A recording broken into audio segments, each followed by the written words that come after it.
وقال الشيطان لما قضي الأمر إن الله وعدكم وعد الحق ووعدتكم فأخلفتكم وما كان لي عليكم من سلطان إلا أن دعوتكم فاستجبتم لي فلا تلوموني ولوموا أنفسكم ما أنا بمصرخكم وما أنتم بمصرخي إني كفرت بما أشركتموني من قبل إن الظالمين لهم عذاب أليم।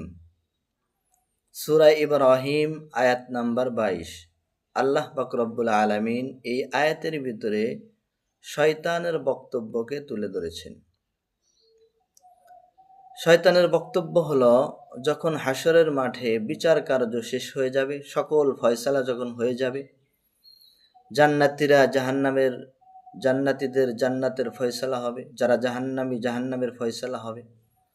তো তখন জাহান্নামীরা শয়তানের কাছে যাবে, বলবে যে দুনিয়াতে আমরা তো আপনার অনুসরণ করেছি, আপনার দেখানো পথে চলেছি, আপনার কথা মেনেছি, যার ফলে আজকে আমাদের জাহান্নামের ফয়সালা হয়েছে। এজন্য মেহেরবানি করে আজকে আমাদেরকে বাঁচান আল্লাহর আযাব থেকে, আমাদের সাহায্য করুন। শয়তান তখন তার বক্তব্য পরিষ্কার করবে, বলবে যে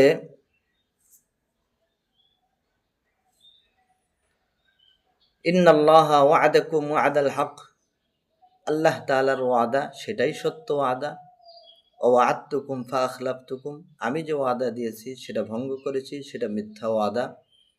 ওমা কানা লি আলাইকুম মিন সুলতান, আমার তো তোমাদের উপরে কোনো কর্তৃত্ব ছিল না, কোনো শক্তি ছিল না, কোনো পাওয়ার ছিল না। ইল্লা আন দা'উতুকুম ফাস্তাজাবতুম লি, তবে আমি তোমাদেরকে শুধুমাত্র আহ্বান করেছি, শুধু ডাক দিয়েছি, তোমরা ডাকে সাড়া দিয়েছো, আমার আহ্বানের ডাক সাড়া দিয়েছো। অতএব ফালা তালুমুনি, আমাকে আজকে তোমরা ভৎসনা করো না, আমাকে দোষারোপ করো না, আমাকে দোষী বানিও না, তোমরা নিজেদেরকে দোষারোপ করো, নিজেদেরকে ভৎসনা করো। মা আনা বিমুসরিখিকুম ওয়া মা আনতুম বিমুসরিখি, আমি আজকে তোমাদের সাহায্যকারী হতে পারবো না, তোমরাও আমার সাহায্যকারী হতে পারবে না, অতএব তোমরা আমাকে দোষারোপ করো না। সম্মানিত মুসলিম ভাই বোনেরা, এখানে শয়তান তার বক্তব্য পরিষ্কার করবে। অতএব আমাদের উচিত হবে দুনিয়াতেই আমরা শয়তানকে ত্যাগ করা, শয়তানের পদাঙ্ক অনুসরণ না করা। আল্লাহ তাআলা বলেন, ইন্নাহু লাকুম আদুব্বুম মুবিন, ইন্নাশ শাইতানা লাকুম আদুব্বুম মুবিনা, শয়তান আমাদের প্রকাশ্য দুশমন, প্রকাশ্য শত্রু। এজন্য তাকে শত্রু হিসেবে চিহ্নিত করতে হবে,